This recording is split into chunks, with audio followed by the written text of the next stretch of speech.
The latest episode of Helluva filled in a lot of gaps in Blitz's story, and while a lot of people have been requesting I make a timeline video for him, I wanted to talk about the life of Stolas first because of how important that will be to Blitz's own story in that video. Subscribe so you don't miss it. Now, the earliest we know of Blitz and Stolas actually comes from them meeting as kids, roughly 25 years before Blitz was seen stealing the grimoire from Stolas, as explored in Season 2, Episode 1, The Circus. Fans were shocked in flashbacks in this episode to learn that Stolas was only in his early 30s in the present, being a child just 25 years ago. While this makes sense for what we could assume of Blitz's age, Stolas was assumed to be a long-living immortal demon based on the historical writings of Stolas as a fallen angel as far back as the 1600s. Because of this, some fans speculated there was a previous Stolas who had died, hence why Paimon was so interested in making sure that Stolas had a precautionary heir with Stella. However, Stella herself is the sister to Andrealphis, another real demon from the Ars Goetia, who she seems to have grown up with. Andrealphis also being a younger demon in the hierarchy would indicate that there was no death of a previous Stolas, but that these characters are being born for the first time. Now, while both of these characters are inspired by those real-life writings from the Lesser Key of Solomon, we don't know that they were actual entities known in the world of Hazbin Hotel and Helluva in the 1600s, the way they are in our world. So there might not be some big lore reason explaining this, other than Helluva's world just having a different history. But some fans do speculate that Hell moves at a different speed than time on Earth, and that in Stolas' 35 years of life, he may have been able to affect hundreds of years of human history. Though again, this isn't proven. Now, we only see one day in the life of Stolas and Blitz as children in this episode, but from it, we learn a lot of the scope of each of their lives. As Stolas wakes up, happy to see his father on his birthday, we see some portraits in the background of Stolas as an egg, then as an ugly baby bird, and finally as a child, where we get some very interesting insight into Stolas' upcoming crush on Blitz. In these portraits, Stolas is often seen with a red stuffed imp, a simple toy, but one that seems very special to Stolas. Stolas wants a closer relationship with Paimon, it would seem, but he is of course presented as a very distant father, one who doesn't take the time to really engage with Stolas and instead tries to just placate him when possible. Stolas is instead raised more by the servants and the help, and with this being Imp City, most of the help is going to be imps. Even in this episode, we can see that Stolas is taken care of by an imp-type butler, and while he's not affectionate with Stolas, he was probably a very important part of Stolas' early development and imprinting. Between the imps around him acting as parents, and the stuffed imp toy being his only real friend or companion, it's easy to see why Stolas developed a fixation with imps in particular for later romantic and sexual attraction. Stolas started his birthday happy to finally learn his purpose in the Ars Goetia, which is of course to learn the stars and study their prophecies for the benefit of Hell. But Paimon traumatized Stolas by revealing that he was already arranged to marry another Goetia, the very angry and abusive Stella. This makes Stolas cry, and to placate him, Paimon takes Stolas to the circus. Paimon enjoys this quite a bit, but Stolas doesn't seem to in the beginning. As an adult in Season 1, Episode 2, Stolas would behave more like Paimon while at Lululand with Octavia, with her being the one who is bored, or rather terrified, at the Fizzarelli circus performance. This indicates that as a child, Paimon may have had similar experiences of not enjoying the circus either, but enjoys it as an adult because he remembers important memories of perhaps his own father there, if Paimon can be said to have a father. Stolas doesn't begin to really enjoy the circus until he sees Blitz, which becomes his positive memory he would associate with it later with trips to Lululand with Octavia.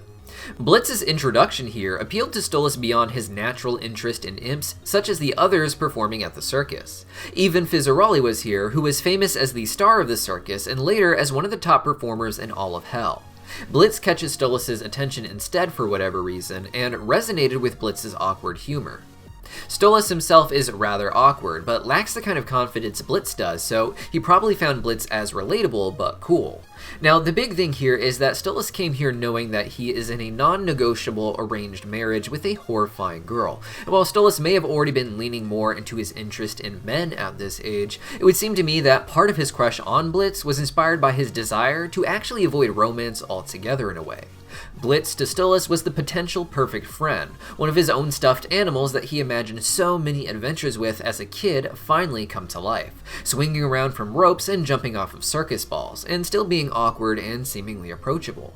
What Stolas perhaps saw was not an escape from a marriage, but a way to have an emotional relationship more appropriate for his age. A deep friendship, though of course it was still through the lens of a sort of crush.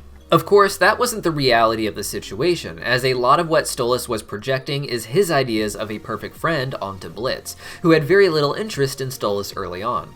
After the circus, Stolas convinces Paimon to buy Blitz for the day, something Blitz wasn't super stoked about, and only did because his father insisted that he rob the Goetia for his family's benefit. In this time, Stolas has a lot of fun, thinking he is playing pirates with Blitz, which was in fact a game that Blitz seemed to want to play with Fizz, but that Fizz threatened to punch him over if he kept talking about it. While things started awkward, Stolas had a blast, and Blitz seemed to really have some fun by the end of it too. The important note Stolas left on, however, was that he was actually really scared about his other duties as an Ars Goetia, such as uncovering the prophecies. In many ways, his fear of marrying Stella was his fear of failing the Ars Goetia overall, and not being able to find the answers that the Goetia, and really his father in particular, need. Stolas was worried he would fail in every regard, and Blitz became a symbol in his head that day of a sort of escape, a sort of safe place he could be when the rest of his life was nothing but misery for him, save for the love he has for his daughter Octavia. Following this birthday, Stolas was still struggling with the prophecies 25 years later, the night where Blitz first tried to steal his grimoire. His marriage, of course, was also failing, and Octavia was the only positive thing he seemed to have in his life at that point. At this point, to say Stolas' marriage was failing is honestly kind of an understatement. At the party, we see Stolas being outright insulted by Stella, and she doesn't seem to be afraid to hit him. Now, when Stolas first brings Blitz back to his room, it's very interesting. He had just had a lot of booze after a mean comment from Stella, and was being a bit flirty, but actually ended up pulling back when Blitz leaned into it. Blitz, of course, wanted the grimoire, so was trying to seduce and distract Stolas so he can get the book and get out, but Stolas kept pulling away. What's interesting is that Stolas doesn't pull away once he interprets Blitz as doing something genuinely controlling to him. Before this, Stolas seems unsure about Blitz's approach, and perhaps is even turned off by Blitz asking Stolas what he wants Blitz to do to him, but leaning into it when Blitz just took control of the situation. Most of Stolas' life, people have been putting on an act in order to please him, and what he wants is to feel genuinely chaste. Now, that can be faked, and Blitz does do that here, but it's easy to see how Stolas let himself believe that Blitz was legitimately chasing him and making Stolas feel wanted. Stolas is trapped in a weird space where he is subservient to everyone, yet largely in control. He was given a particular duty in the Ars Goetia to study prophecies that Hell needs for its future plans, so in that way, Stolas is the leader who everyone is turning to expecting answers, and in some ways that made him the scapegoat that can be punished when it's just something that's unsolvable even for someone with a greater mind than him.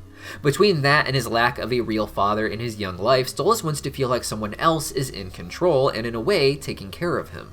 That idea, combined with Stolas wanting to feel chaste, like someone wants him even if he says that they shouldn't be doing this, or that he was only teasing, makes him feel appreciated in a way, like he is irresistible to someone.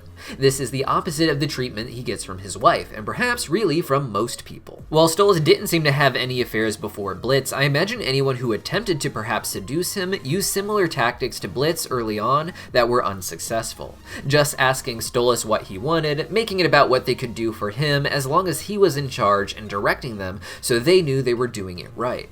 Now, after biting Stolas to stop him from noticing the grimoire was moved, Stolas feels like Blitz is in control and just ravaging him, which Blitz uses as an excuse to blindfold and tie up Stolas and walk out with the grimoire. However, Stolas' speech as Blitz walks away makes him change his mind. Stolas talks about how he's been craving this passion for so long, essentially his entire life, and to make it worse, the fact that it's Blitz made it all the more important to him. Blitz decided to spend the night with Stolas, which he didn't really think through, as he was going to take the grimoire and disappear, but in the end, Stolas still leaned into the delusion. The fact that Stolas still wanted an arrangement after he realized Blitz was there to steal his grimoire shows that Stolas may have understood Blitz's intentions that first night better than he let on, and on some level was perhaps trying to subtly say what he wanted, thinking Blitz would pick up on it and take control of the situation. All in all, it paints a really sad portrait of a man who is robbed of most forms of affection in life until he was able to have a daughter and at least know the joys of parenting, though while still being under some of the greatest pressure in hell. He's someone who is willing to lie to himself so that he can get what he wants, with the hope that if he plays pretend long enough with Blitz, Blitz will really start to believe it too. After about a year of this in the show, however, Stolas has decided that he can't keep holding Blitz close to him like this if he really cares about him. While it was a long time for him to make it to this decision after a lot of toxic actions, it does reflect on his general character of wanting what is best for the people he loves at the end of the day, something he learned first from taking care of his daughter, and that he can now use to grow as a person and give Blitz the space he needs to run his business without worrying about the emotional state of Stolas. Of course, Blitz has his own side of the story, but that will be explored in a future video where I do a timeline of Blitz's tragic life and relationships. Subscribe so you don't miss it, and I'll see you guys next time.